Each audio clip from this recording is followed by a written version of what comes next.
My name is Rebecca Carter. I'm 35 years old, a mother, a wife, and a full-time marketing executive. And nothing could have prepared me for what I saw when I came home early last Tuesday. It was just after 3 p.m., and the spring air in Denver still carried the sharp chill of late March. I had taken the early flight home from a conference in Seattle, hoping to surprise my family, a rare luxury in my world of client pitches and market analysis reports. I imagined walking through the front door to the sound of my 10-year-old son Ethan squealing mom as he ran into my arms. I imagined Jason, my husband, smiling from the kitchen, maybe with dinner half prepped and music playing softly in the background. But what I got instead still wakes me up at night. The house was quiet. Too quiet. Jason was out of town for a tech deployment, and Ethan had been staying with his grandparents, Jason's parents, Margaret and Henry, just for a few days while I was away. They were supposed to be with him that afternoon. Supposed to be. I called out softly, Ethan. It's Mommy, I'm home early. No answer.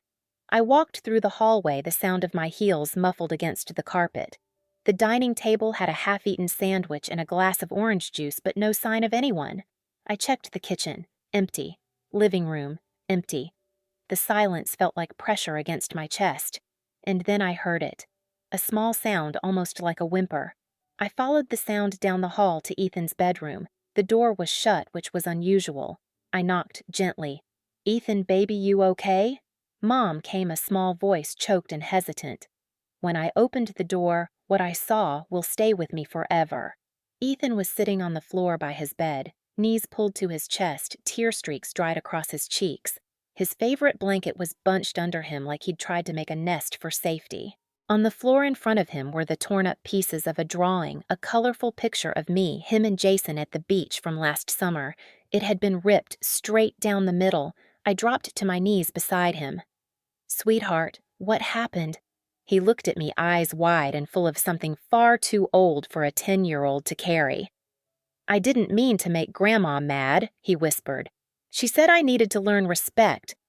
What do you mean, Ethan? He gestured toward the shredded picture. She found this in my backpack, said I was bragging about not being a real Carter, that I should be grateful you didn't leave me in foster care. I felt my stomach twist. Where are Grandma and Grandpa now? They took Chloe to the aquarium, said it was a reward for being a good girl. I wasn't invited. I froze. Chloe was Jason's niece Margaret and Henry's biological granddaughter. She was 8, just 2 years younger than Ethan, and ever since she and Ethan were toddlers, she'd been the golden child at every family function. Bigger presents, more hugs, more photos. And Ethan had been the polite, quiet kid in the background. I pulled him into my arms, feeling his small frame trembling. You're not in trouble, I whispered. None of this is your fault. You hear me? He nodded slowly, but his eyes told me he wasn't convinced. As I sat there on the carpet of my son's bedroom holding him, one truth hit me harder than anything else. This wasn't the first time they had made him feel like he didn't belong, but it was going to be the last. So, if you're listening to this, I want you to know something. There comes a moment in every parent's life where you have to choose keep the peace or protect your child. I chose to protect. And this is the story of how I did it. Where are you watching from today? Drop your city in the comments below. Hit subscribe if you believe no child should ever feel unwanted in their own family. And stay with me because what happened next changed everything. I didn't become a mom the way most people do. I was 25 when my sister Amanda was killed in a highway accident along with her husband. It was the kind of tragedy that you hear about on the evening news and think, how does anyone survive that Amanda had one child, Ethan? He was barely 2 years old at the time. A toddler with big brown eyes and the softest curls. I remember holding him at the funeral, his little arms clinging to my neck, not understanding why his mommy wasn't coming back. There was no question in my mind. I was single, living in a one-bedroom apartment, still clawing my way up the corporate ladder. But when social services asked what should happen to Ethan, I said he comes with me. The legal process to adopt him wasn't easy. Amanda and her husband hadn't named a guardian, so there were court dates, paperwork, home inspections. But I didn't care. I sold my car to afford a lawyer. I moved to a cheaper place. I took on extra work. Ethan became my entire world. When I met Jason 3 years later at a marketing conference in Chicago, I was cautiously optimistic. He had kind eyes, a laugh that came from deep in his chest, and the patience of a saint. On our third date, I told him everything about Amanda, about Ethan, about the life I'd traded to become a mother overnight. He didn't flinch. In fact, the first time he met Ethan, he showed up with a Lego kit and sat on the floor building spaceships for an hour while Ethan peppered him with dinosaur trivia. Jason didn't just accept that I was a mom, he embraced it. He was the one who suggested we get a puppy, who brought snacks to Ethan's t-ball games, who read Where the Wild Things Are in all the voices every night without fail. When Jason proposed, he knelt down with 2 boxes. One held a ring for me, the other a small silver bracelet engraved with Ethan's initials. "Rebecca," he said, "I want to build a life with you, and Ethan, if you'll both have me." We married the following spring, shortly after Jason legally adopted Ethan. It was the happiest day of our lives. Ethan beamed in his little navy suit. We framed the adoption certificate and hung it in the hallway. In our hearts, we were no longer a patched-together trio. We were a real family, but not everyone saw it that way. I met Jason's parents, Margaret and Henry Carter, during the wedding planning. They were polite, formal, a little stiff, the kind of couple who still sent Christmas cards by post and used "dear" in every text. They brought Ethan a book on classical music and a box of gourmet cookies. But I noticed something. Their hugs were always more genuine when given to Jason. Their attention wandered when Ethan spoke. "He's very articulate," Margaret had said once, eyeing Ethan carefully. "For someone so young, and considering the circumstances." I let it go. People need time, I told myself. They'd never had a blended family before. They were trying. Besides, it wasn't overt, just small things. Except the small things started to pile up. At Ethan's first Carter family Christmas, every grandchild got a gift from Santa Carter. Chloe, Jason's niece, got a new bicycle with a pink bow. Ethan got a used Kindle for educational purposes. At Thanksgiving, Ethan helped Henry peel potatoes, while Chloe was praised for folding napkins into swans. Photos were always snapped. Ethan barely made it into the background. Jason noticed. "Maybe they just don't know how to connect with him yet." He said gently, "Give it time." I tried. I hosted game nights, shared Ethan's drawings, sent updates after his spelling bee win, but somehow it always came back to biology. Margaret once asked me quietly, as if it were a reasonable question, if we ever planned to have one of our own. "He is one of our own," I said tightly, "in every way that matters." Still, I hoped that with time, love would bloom. That blood wouldn't be the only thing defining family in their eyes. Then came the aquarium trip. Jason had to fly out for an unexpected work crisis. I was wrapping up a product launch on the West Coast. We scrambled for childcare. Our sitter was sick, my mother recovering from surgery in Arizona. Margaret had offered. "We'd love to have Ethan," she said almost too brightly. "It'll be good bonding time." And now, here we are. Ethan sitting on his bedroom floor, tears on his cheeks, heartbroken by the very people who were supposed to protect him. Looking at him that afternoon, I felt something inside me harden, a switch flip. This wasn't just about a ruined drawing or a missed outing. This was about the kind of love a child needs to thrive. And whether or not I was ready to make enemies within my own family, I knew one thing for sure: I wasn't going to let my son feel less than ever again. If it had only happened once, I might have dismissed it. A single offhand comment, a forgotten invitation, a birthday card that arrived 2 days late. People make mistakes. Grandparents sometimes stumble in how they relate to grandchildren, especially in blended families. That's what I told myself for years. But it didn't happen just once. It happened over and over again. At every birthday party, Chloe's gifts would be wrapped in shimmering paper with handwritten notes. Ethan's gifts, if they came, were usually practical. One year it was socks. Another year, a math workbook to keep him sharp over the summer. Photos told the story too. On Facebook, Margaret posted dozens of pictures with Chloe proud of my little star weekend baking with our girl. Ethan. Maybe one blurry group shot often at the edge of the frame.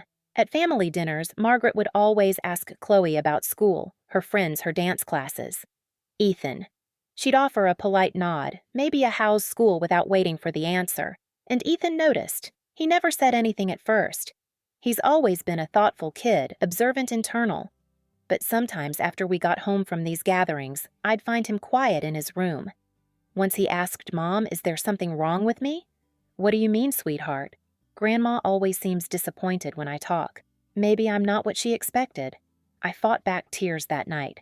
Jason and I had a long conversation after Ethan went to bed. "We need to say something," I told him. "This isn't healthy." Jason nodded slowly. "I know. I've noticed too. But if I go in guns blazing, they'll shut down. Maybe I should talk to them one-on-one." And he did. He sat down with Margaret and Henry one weekend after brunch. I waited in the car with Ethan watching the clock tick down minute by minute. When Jason came back out, he looked tight, controlled. "Well," I asked. "They don't see it," he said. "They said they love both kids equally. That we're being too sensitive. That's gaslighting," I snapped. "We have years of examples." Jason put a hand on my shoulder. "I believe you. I believe us. But they're not going to change overnight." Still, I held on to hope. Maybe things would improve after that conversation. Maybe they'd become more aware. Instead, things got worse. That Easter, they hosted an egg hunt at their house. Chloe found a golden egg with a $50 bill inside. Ethan's eggs were filled with stickers and jelly beans. At Thanksgiving, Margaret gave Chloe a seat at the center of the table next to Henry where Ethan usually sat. "It's just easier," she said, "so Chloe can pass the dishes." Ethan sat silently next to me, his plate untouched. After dinner, he excused himself to the den, saying he had a headache. I found him later playing with the dog, whispering to it like it was the only one who understood. I began to create counter-traditions, little moments just for Ethan and me. Boys' book club on Sunday mornings. Hot cocoa nights during the first snow. Birthday scavenger hunts that ended with pillow forts and late-night movies. I wanted him to know he was seen, loved, celebrated. Jason supported me every step. He was there for the big and small moments. He read every report card, attended every school play, helped Ethan build model rockets on the weekend. He was a father. But he also clung to this belief that his parents would come around, that they meant well, that it was generational. "They're old school," he said. "They just need time." "Ethan doesn't have unlimited time," I replied. "He's absorbing this now. This is forming how he sees himself." Jason didn't argue, but he didn't confront them again either. I think he hoped that if we kept showing up, kept modeling love, eventually they'd follow suit. Then came Chloe's 8th birthday. Margaret threw a lavish garden party with a bounce house magician custom cake and a face painting station.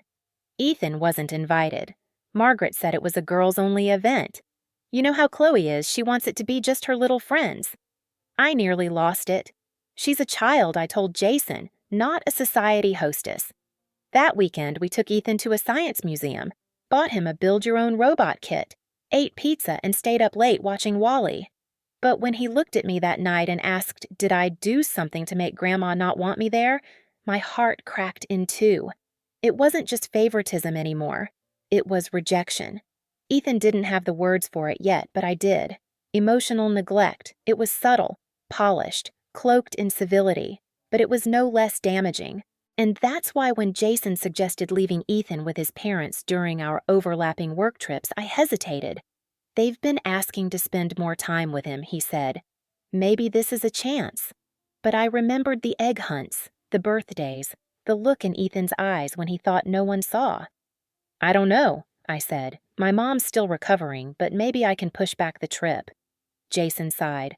"Rebecca, we don't have many options. And it's just 3 days. I'll be back first. You trust me, right?" Of course I trusted Jason. It was everyone else I didn't. But in the end, I relented. And that's the decision I'll regret for the rest of my life. 3 days. That was all it was supposed to be. 3 days of meetings in Chicago for me. 3 days of client crisis management in San Francisco for Jason. We'd planned for it like a military operation, color-coded schedules, school drop-offs, packed lunches, backup sitters. But nothing ever goes quite as planned when you're a parent. I remember standing in our kitchen the night before my flight, poring over Ethan's school calendar with a highlighter in one hand and my phone in the other, juggling last-minute presentation slides. Jason came up behind me, wrapped his arms around my waist, and kissed the back of my neck. "Hey," he said gently, "we've got this." I sighed. "I know. I just... I hate leaving him. He's been so quiet lately." "I'll make it fun," Jason said, nudging my shoulder playfully. "Daddy-son weekend, pancake breakfasts. Maybe we'll build that bookshelf for his Lego sets." Ethan, sitting at the table, looked up from his homework and smiled. "Can we make blueberry pancakes?" "You bet, buddy." I hugged him that night a little longer than usual. "Just 3 days, okay? I'll video call you every night." "Okay," he said, his voice muffled against my shoulder. "Love you to the moon and back," I whispered. The next morning, I flew out at dawn. Jason and Ethan waved at me from the curb, Jason holding Ethan's hand and a travel coffee in the other. It felt okay. Safe. Temporary. Until 24 hours later when Jason called. I was in a Chicago conference room when my phone buzzed with a text emergency call when you're free. My heart jumped. I stepped out and dialed. "Hey," Jason said, breathless. "I've got to fly out. Tonight. Why a major account in San Francisco. They're threatening to walk. My team lead says I'm the only one who can fix it." I rubbed my temple. "What about Ethan?" "That's what I'm calling about. I can't find a sitter on such short notice. And your mom's still recovering?" I closed my eyes. "Jason, I don't want to leave him with your parents." "I know," he said quickly. "I know. But we don't have many options. It's just 2 nights, 3 max. They've offered, and look, maybe it's not ideal, but maybe this is a good thing. A reset. Time for them to really bond with him." A pause. "They said they want to. That they've been thinking about what we talked about." I wanted to believe that. I really did. I hesitated. "And you'll be back before me?" "Yes. I'm flying out tonight, but I'll be back Friday morning. You land Friday night. It's covered." I looked at the clock. My next panel started in 10 minutes. "I don't love this," I said finally. "I know, but... okay, just this once." "Thank you," he said. "I'll walk them through everything. Ethan's routines, his meds. You don't need to worry." That night, Jason texted me a photo of Ethan waving goodbye from the porch suitcase by his side. Margaret and Henry stood behind him, smiling stiffly. "All set," Jason messaged. "Ethan's in good hands." I wanted to believe it. I tried. The first night I called as promised. Ethan answered, face partially in shadow. "Hey, sweetheart," I said. "How was your day?" "It was fine," he said softly. "We had spaghetti. I watched a movie." "Did Grandma and Grandpa watch it with you?" "No." "They were busy." I frowned. "Everything okay?" He nodded. "I cleaned up after dinner. Grandma said I left crumbs." "Sweetheart, you don't have to clean. You're a guest." "I know," he said, then added quietly, "but she said I should help more, that it builds character." I didn't like the way that sounded, but it was one night. Maybe I was overthinking it. The second night things were off. I called again at 7 p.m. Margaret answered. "Oh, she's tired tonight," she said briskly. "Had a bit of a sulk earlier." We sent her to bed. "Is Ethan okay?" I asked. "She's just being sensitive. Kids these days." "Don't worry, dear. We've got it handled." I hung up with a knot in my stomach. Jason texted later, still stuck in San Fran, hoping to get out Friday morning. "Everything okay?" I typed and deleted a few versions of my response before finally sending, "I'm not sure. Something feels off." That night, I couldn't sleep. The next morning, my meeting wrapped early. The client was happy, signed the deal, and left the team beaming. "You should stay and celebrate," a colleague offered, but all I could think about was Ethan. "I think I'll fly home early," I said instead. Surprise him. The flight landed around 2:00 p.m. Denver time. I didn't call ahead. I wanted to be there, to see him, to hug him. But as I pulled into our neighborhood, I noticed something strange. No cars in the driveway, no sign of life. The windows were shut, the curtains drawn. I parked, heart thumping, and walked to the front door. It was locked. I used my key. "Ethan," I called. Silence. The house smelled faintly of bleach and something burned. I walked through the kitchen. a sponge in the sink, a nearly empty bucket of water on the floor, and then I heard a faint scrubbing sound like someone scrubbing tile. Ethan. The sound came from the laundry room. I turned the corner and froze. There he was, on his knees, scrubbing the floor, face pale, hair matted with sweat, his small hands red from cleaning solution. I dropped my bag. "Oh my God, Ethan!" He looked up startled, his eyes wide with fear. "Mommy," he whispered, and that's when I knew. Something had gone terribly, horribly wrong. "Ethan," I said, barely able to find my voice. "What are you doing?" He flinched, dropping the scrub brush with a hollow clatter. His little body froze, his eyes wide with panic, like he was afraid I'd scold him too. "I spilled juice this morning," he said, his voice small. "Grandma said I had to clean it up before they came back. All of it. The whole kitchen. She said it teaches discipline." I knelt beside him, grabbing his trembling hands. They were raw red from scrubbing. His jeans were soaked at the knees, and I could see faint bruising where he'd knelt too long on the hard tile. "They left," I asked. "They left you here alone." He nodded, eyes cast downward. "They took Chloe to the aquarium. Grandma said I wouldn't appreciate it like she does, that Chloe deserved something special because she's their real granddaughter." That word real hung in the air like poison. My breath caught. I pulled him into a tight hug, ignoring the dampness and the sting of cleaning solution against my skin. "You are my son," I whispered into his hair. "You are real. You are loved. And you should never, ever have been left here alone." He clung to me, his fingers digging into my sweater like he was afraid I might vanish too. We sat there for several minutes, his breathing gradually calming against my shoulder.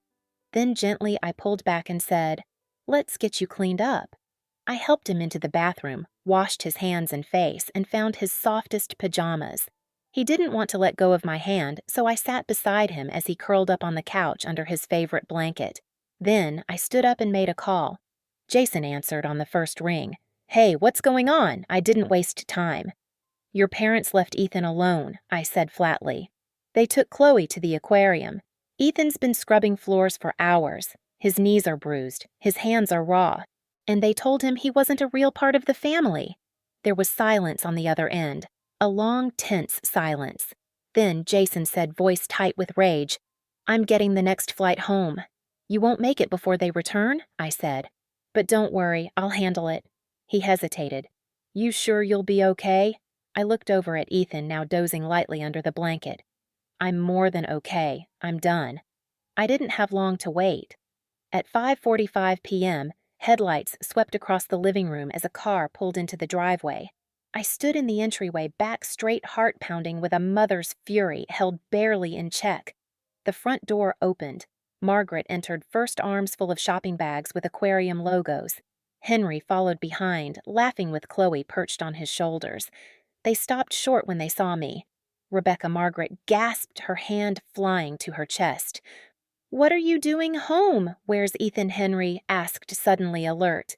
"He's resting," I said, voice calm but cold. "After spending 4 hours alone in the house, on his knees, cleaning your kitchen floor." Margaret's smile faltered. "Oh, don't be dramatic." He spilled juice. He needed to clean it up. "It's called teaching responsibility." "You call abandoning a 10-year-old child for 4 hours teaching responsibility," I said, stepping forward. "You took Chloe to the aquarium and left Ethan here alone without supervision. That's neglect. And it's cruel." Henry set Chloe down gently. "Now, let's just calm down." "No," I said, cutting him off. "We're not brushing this under the rug. Not this time." Margaret crossed her arms. "This isn't the first time we've watched him, and he's always been just fine." "No," I said again. "He's never been fine. Not with the way you treat him, the comments, the favoritism, the gifts, the way you ignore him at family events. And now this." "We've never treated him differently," Margaret snapped. "We love both children equally." I took a deep breath, keeping my tone measured. "He told me what you said, that he's not your real grandchild, that he should be grateful we took him in." That Chloe deserves more. Margaret's face twisted. I was just trying to help him understand his place. It's not wrong to acknowledge the truth. His place, I repeated. His place is as our son, Jason's son. Your grandson. You don't get to decide that he's less because he came to us through tragedy instead of blood. She rolled her eyes. Blood is blood, Rebecca. We can't pretend it doesn't matter. It doesn't matter, I said, stepping even closer. Not in this house. Not in this family. Henry opened his mouth to speak, but I held up a hand. No more justifying. No more explaining. Here's what's going to happen. You're going to pack your things and leave. Tonight. You will not be staying here, and you will not be left alone with Ethan again. Ever. Margaret's mouth fell open. You can't be serious. I'm deadly serious, I said. You lost that privilege when you chose to make my son feel unwanted and unsafe. You're going to drive a wedge between the children, she protested. Chloe and Ethan? No, I said firmly. You already did that. I'm just protecting Ethan from further harm. Henry looked down, guilt flickering across his face. Margaret clutched her purse, sputtering. Well, Jason will have something to say about this. I smiled coolly. He already did. He's flying home tonight, and he agrees with me. The silence in the room was thick. Even Chloe looked confused, glancing between us with wide eyes. I softened my tone slightly. This isn't about you being punished. It's about Ethan being protected. Margaret said nothing. She turned rigid and began climbing the stairs. Henry stayed behind for a moment, his voice low. He's a good boy. I never meant to hurt him. Then maybe it's time to show it, I replied.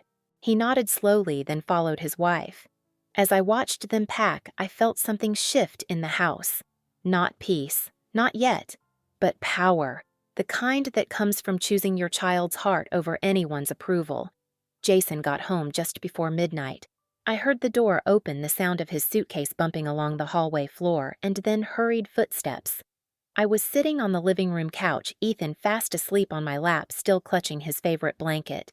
When Jason stepped into the room and saw his son curled up like a small kitten under the soft glow of the table lamp, he stopped in his tracks, eyes already shining. Rebecca, he whispered, setting his suitcase down. I gestured for him to speak quietly and gently slid Ethan onto a pillow. Jason dropped to his knees beside us, his hand brushing through Ethan's hair. Did he tell you? Jason asked, his voice trembling. Piece by piece I nodded. And I don't think I've heard it all yet. Jason stayed quiet for a moment, then said softly, You were right. I shouldn't have left him with them. I saw the signs. I didn't want to believe them.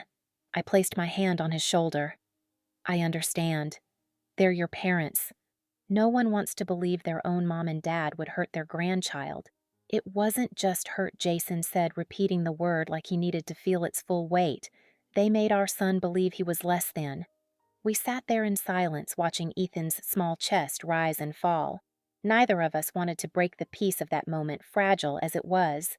The next morning, we agreed it was time to talk to Ethan honestly, but in a way a 10-year-old could understand.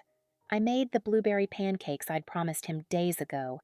Ethan ate slowly, still watching us with uncertain eyes, like he wasn't sure if he was in trouble or not. Jason began gently. Mom and I want to talk to you about what happened. He froze his fork, paused midair. You're not in trouble, I quickly added. This isn't about something you did. It's about what the grown-ups did, and how it wasn't okay. Ethan swallowed. I didn't mean to do anything wrong. You didn't, Jason said firmly. Not one thing. But Grandma and Grandpa treated you in a way that wasn't right. They left you alone. They said hurtful things. That's not your fault. Ethan's lips quivered. A single tear slid down his cheek. Grandma said. He choked that I should be thankful you didn't leave me in an orphanage. That nobody else would have wanted me. Jason clenched his jaw so tightly I thought it might crack. I reached under the table and squeezed his hand. Ethan, I said, voice low but steady. You're not lucky because we adopted you. We're lucky because we got to be your parents. He looked up at me, eyes wide and glassy. "You are the greatest thing that's ever happened to us," Jason added. "Nothing and no one can ever change that." We hugged him tight that morning, the kind of hug that makes a promise no one will ever make you feel small again. Later that afternoon, while Ethan was curled up watching cartoons, Jason and I sat down with purpose. "We need to draw hard boundaries," I said. "There's no going back to how things were." Jason nodded. "Supervised visits only. And never again will they be left alone with him. And, do you think we should talk to a therapist?" I asked hesitantly. Ethan's trying to act okay, but I know he's carrying more than he lets on. Jason didn't hesitate. Therapy? For him, and probably for us too. We called a family therapy center that specialized in adoption and childhood trauma. The first session was scheduled for next week. Then I drafted the email to Margaret and Henry. It was respectful but firm. I laid out what happened. I stated clearly that their behavior was unacceptable. And I told them all future contact with Ethan would be supervised and only if he wanted it. Less than an hour later, Margaret called. I let it ring until it stopped. Jason checked a message from her. "Don't think you have the right to keep our grandson from us." He deleted it without comment. "She's going to try to spin this to the rest of the family," I said. "Let them hear both sides," Jason replied. "If anyone wants to take their side, let them." That evening, as I tucked Ethan into bed, he looked up at me. "Mom, can I still see Chloe sometimes?" I smiled, brushing his hair off his forehead. "Chloe didn't do anything wrong, and if you want to see her, we'll find a way. A safe one." He nodded. "I miss her." I watched him heartbreaking a little. Even after everything he held on to the good, he still had hope. He still loved. That's when I knew he would be okay. Not because he wasn't hurt, but because he knew how to love, how to ask questions, and how to believe in the people who protected him. And from now on, that would be me. Unshakably. Ethan's first therapy session was the following Tuesday. We sat together in the waiting room of a cozy private practice just outside Denver. The walls were painted in calming colors, sage green and pale gray, and the front desk had a bowl of peppermints and a tiny water fountain trickling beside a stack of parenting magazines. Dr. Lorraine Carter greeted us with a warm smile and a handshake firm enough to inspire trust. She specialized in childhood trauma, blended families, and adoption transitions. In other words, she was exactly who we needed. Ethan sat beside her on a beanbag chair, holding Mr. Hops, his stuffed bunny, tightly in one hand. Jason and I waited just outside, trying not to eavesdrop. When Ethan emerged an hour later, his expression was quiet but peaceful. He didn't say much, but later that evening, while building Lego ships with Jason, he asked, "Can I go back to Dr. Carter next week?" That's when I exhaled for the first time in days. In the weeks that followed, something began to shift in our home. The tension lifted. Ethan began humming while brushing his teeth again. He drew pictures, colorful ones, with the three of us holding hands. The dark circles under his eyes slowly faded. Jason and I also started therapy together, because parenting through trauma isn't just about protecting your child. It's about learning how to carry the weight of their pain without breaking. And just when we thought we were healing in our own small bubble, something unexpected happened. Chloe called. Or rather, her mom, Jason's sister-in-law, Rachel, did. "She's been asking to talk to Ethan," Rachel said. "She doesn't understand why they're not playing like they used to. And she's noticed the change in Mom and Dad, too." Jason and I looked at each other. "What's Chloe been told?" I asked gently. Rachel hesitated. "Not much. Just that things are complicated. But she remembers the aquarium trip. And apparently she told her teacher that she thinks Ethan got punished for something she didn't understand. That hurt. Not because Chloe meant harm she hadn't, but because the kids knew more than we gave them credit for." We arranged a video call. Ethan was nervous at first, but the second Chloe's face appeared on the screen, he smiled for real. "Hi," she said shyly. "Are you mad at me?" "No," Ethan said. "You didn't do anything. It was just stuff with your grandma." "She's my grandma too," Chloe corrected gently. "But she said weird things, like you weren't really family. That didn't sound right." Ethan looked down. It wasn't. "I miss you," Chloe said. "And I told Grandma that if she wants me to come over, Ethan has to come too. Or I'm not going." Jason and I exchanged a glance, surprised and moved. Chloe, 8 years old, had just drawn a line in the sand that most adults had tiptoed around. From that moment, Chloe became an unexpected bridge between what had been and what could be. Over the next month, supervised playdates resumed. Not at Margaret and Henry's house, never again, but at parks, museums, and our home, always with another adult present. Margaret didn't take the new dynamic well. At a family birthday gathering for Jason's cousin, she cornered me in the kitchen. "I hope you're proud," she said, voice tight. "You've turned the entire family against us." "No," I replied calmly, setting down the juice pitcher. "You did that. I just stopped hiding it." "You think you're so noble?" she hissed. "But this isn't about Ethan. This is about control." "No, Margaret," I said, meeting her gaze directly. "This is about respect." And for the first time, Ethan is getting it. That was the last private word she said to me for a while. But not long after, something else happened. Michael, Jason's older brother and Chloe's father, called. "I want to talk," he said. "Not just about Ethan. About Mom and Dad. About all of it." They met over coffee that weekend. Jason came home quiet, but reflective. They told Chloe that Ethan was different, he said. Michael overheard it, said he'd never felt comfortable with the favoritism but didn't want to cause waves. And now I asked. He's with us. He's furious. The ripple effects began. A few aunts and cousins who had initially sided with Margaret and Henry, trusting their version of events, started asking questions. What really happened? Why would Rebecca make this up? Ethan is such a good kid.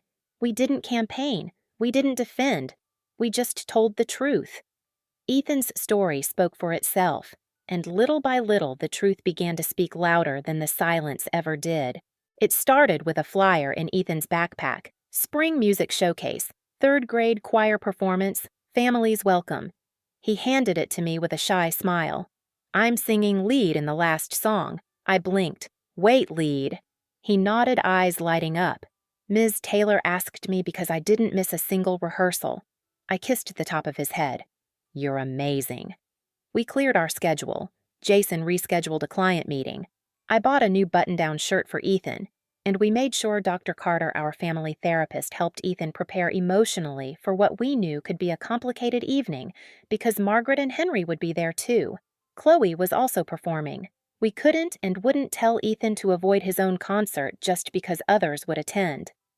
"Are you nervous?" I asked the day of the performance as Ethan buttoned his shirt. "Kind of," he admitted, "but I practiced a lot, and I know where you and Dad will be sitting." "That's right," Jason said, adjusting Ethan's collar.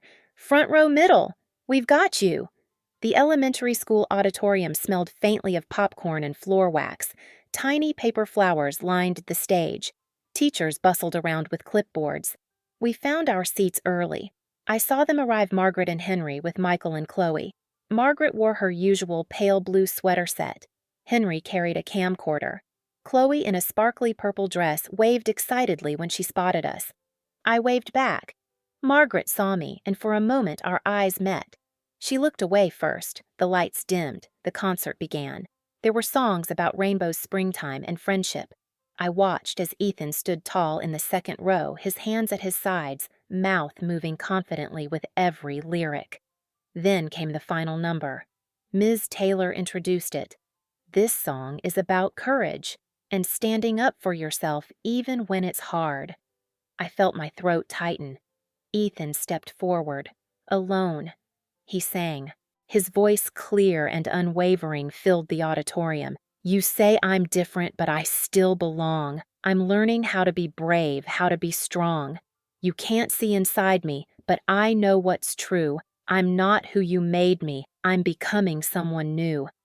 I don't remember breathing during that song. When he finished, there was a beat of silence. Then applause erupted.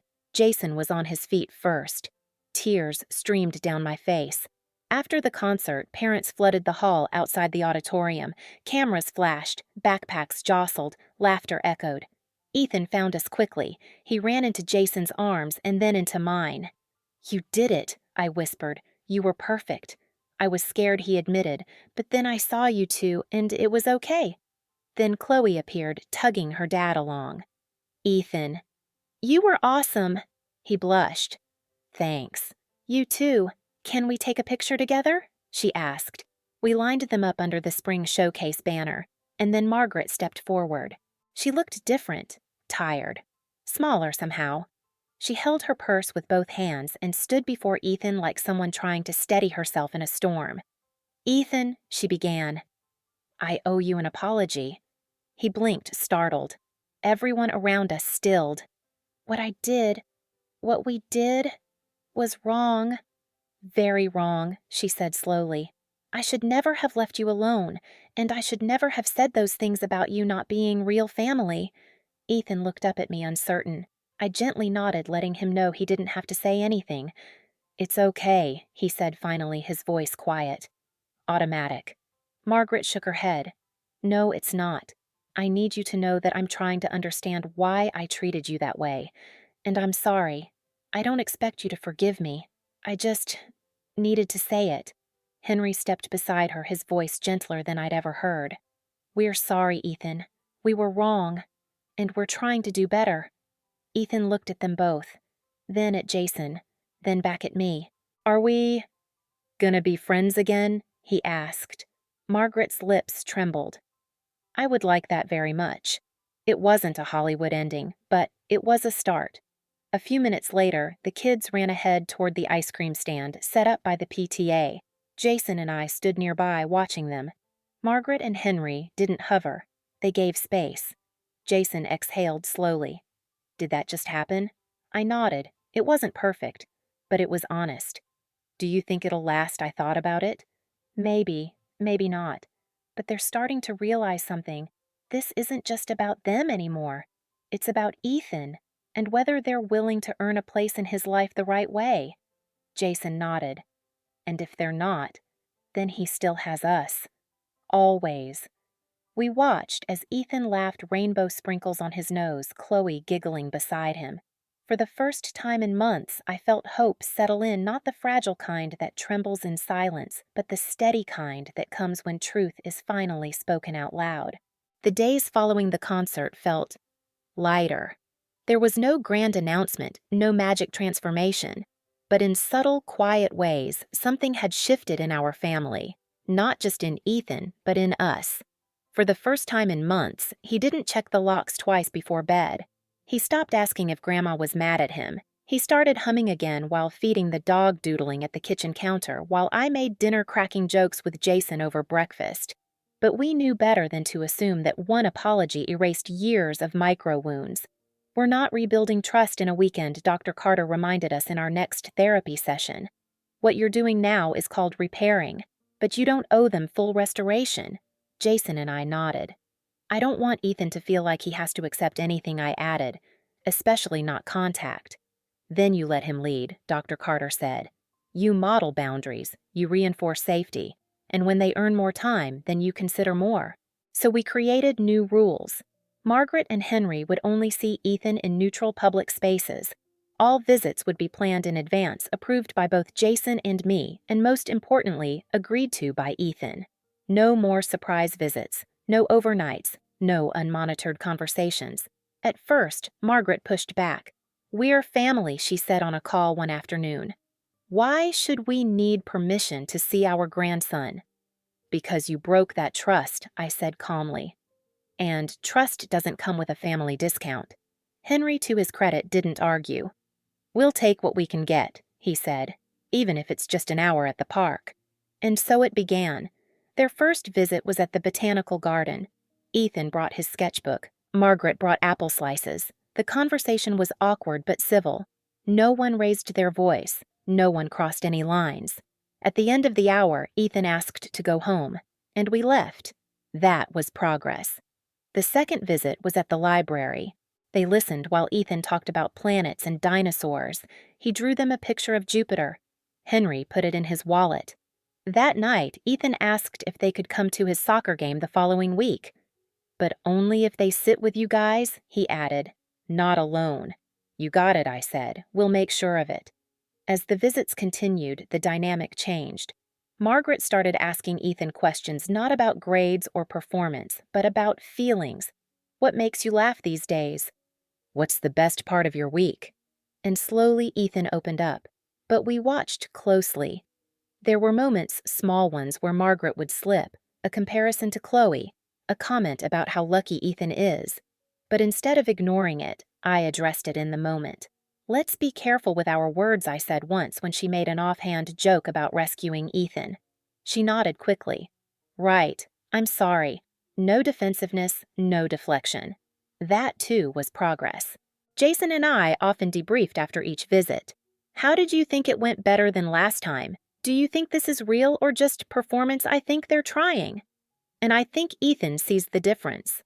One night, as I tucked Ethan in, he surprised me with a question. "Do you think people can really change?" I paused, then sat on the edge of his bed. "Sometimes, if they want to, if they try hard enough. But even then, it's okay to still be careful." He nodded. "I don't hate Grandma and Grandpa, but I don't trust them yet." "That's fair," I said. "And it's your right." He seemed to sit with that for a moment. "I like that I get to choose," he added softly. And that was the key. For so long, Ethan had felt like the outsider, the one being shuffled between expectations he didn't understand. Now he had a say, and in that empowerment, he was healing. By the time summer rolled around, Ethan asked if he could invite Chloe and her parents over for a barbecue. Margaret and Henry weren't on the list, not yet. Jason and I didn't push. We respected his pace. "I just want to hang out with people who make me feel good," he said. Simple, profound, and absolutely right. At the barbecue, Michael pulled Jason aside. "You know," he said, "Mom told me something the other day. She said she finally realized what she'd done. Not just to Ethan, but to you, too. All those years of quiet disapproval." Jason was quiet. "She's working on it," Michael continued. "She even started therapy herself. Said she wanted to be someone Ethan could be proud of someday." Jason exhaled. "We'll see." That night, after everyone had left and Ethan was in bed, Jason found me in the kitchen barefoot, sipping the last of the lemonade.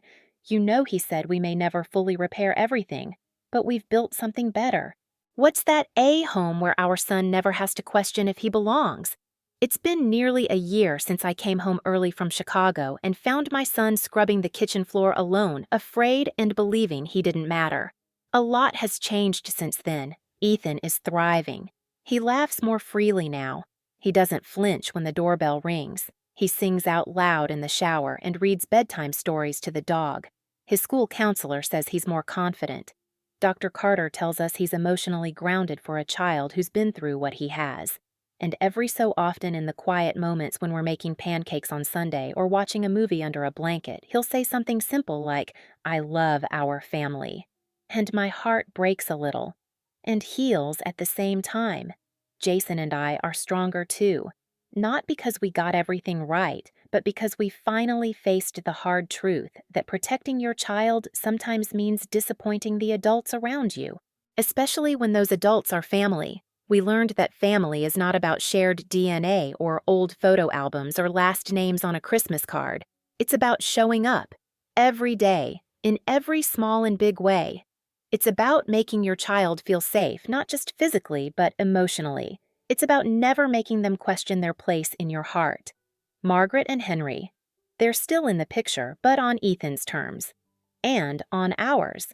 There are no more overnight visits, no more assumptions of entitlement. They've started showing up in quiet ways, asking Ethan what he wants to do, bringing books instead of backhanded compliments, listening more than they speak. Do I trust them completely? No. But I trust that people can change if they care enough to do the work. I trust Ethan to know his own worth now. And I trust myself. The mother who walked into her kitchen one spring afternoon and decided in that moment that silence was no longer an option. So if you're listening to this and you've ever found yourself torn between keeping the peace and protecting your child, this is what I want to say to you. Choose your child. Every time. Without hesitation. You may lose family dinners. You may get called dramatic or ungrateful. You may ruffle feathers in group texts and feel alone in a room full of relatives. But you will never regret looking your child in the eye and saying, "I see you. I believe you. I will never let anyone hurt you, not even the people who share our last name." Because that's what family is supposed to be. Not just love, but loyalty. Not just tradition, but truth. Not just biology, but boundaries. Some family ties are worth mending. Others are worth cutting loose. And some, like ours, are worth rebuilding brick by brick, not because anyone demanded forgiveness, but because a child deserved peace. So here's my final question to you. Have you ever had to set a boundary with your own family to protect your child? How did it feel? What did you learn? Share your story in the comments below. You never know who might need to hear it today. And if this story touched something in you, if you saw yourself, your child, or your past in these words, please like this video, subscribe, and join me as we continue sharing the messy, painful, beautiful truths about family, parenthood, and healing. Because sometimes the bravest thing we can do is simply say, "My child comes first." Always. Thank you for listening.